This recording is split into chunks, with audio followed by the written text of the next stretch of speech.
Being a Filipino does not end with preferring English over Tagalog, nor choosing hamburgers over sinigang, but rather ends when we have forgotten that we have our own literature, culture, and heritage to the point where we abandon it.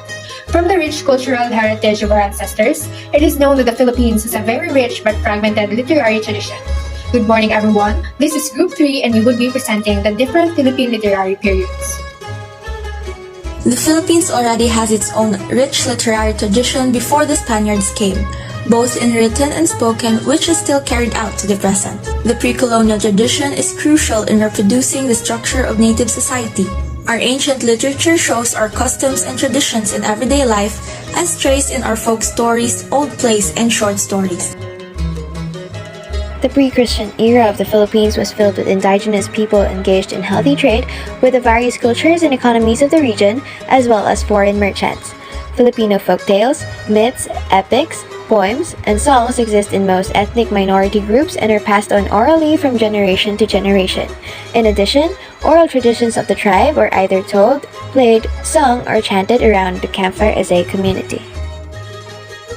Philippine literature was born in Spanish. Before the Spaniards came, the islands had a rich literary legacy, but it was the Spaniards who began to publish those tales and stories. This intercultural process resulted in the writings of Rizal, the best-known Filipino writer and national hero.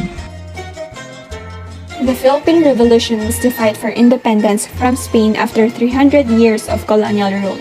When the Spanish authorities found the Katipunan, an anti-colonial secret organization, the Philippine Revolution started. The Katipunan, led by Andres Bonifacio, gained control of much of the Philippines, taking full advantage of Spanish setbacks against Cuban nationalists in 1895, declaring Spain a weakened empire. The American period is one of the turning periods in our Philippine literary culture, making it lively and exciting with a strong institution of English as the medium of instruction in all schools and with literary modernism.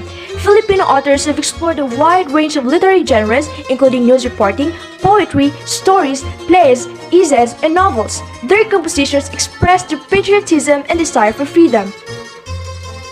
The 21st century aids in our knowledge of societies by exposing us to the lives of various people through their stories with traces of artistic portrayal of individuals' experiences with a hint of postmodern elements. Filipino writers have consistently published masterpieces that emphasize inventive writing and address current issues, regardless of whether they are socially driven, gendered and ethnic expression, or have a personal aim or not. Philippine literature is indeed the way to uncovering each Filipino's authentic identity. Philippine literature is a platform for the truth that has been passed down through generations by our forefathers and is carefully handed down to us. Every citizen ought to be aware that Philippine literature may lead them towards the reality of valuing the sense of being a true Filipino.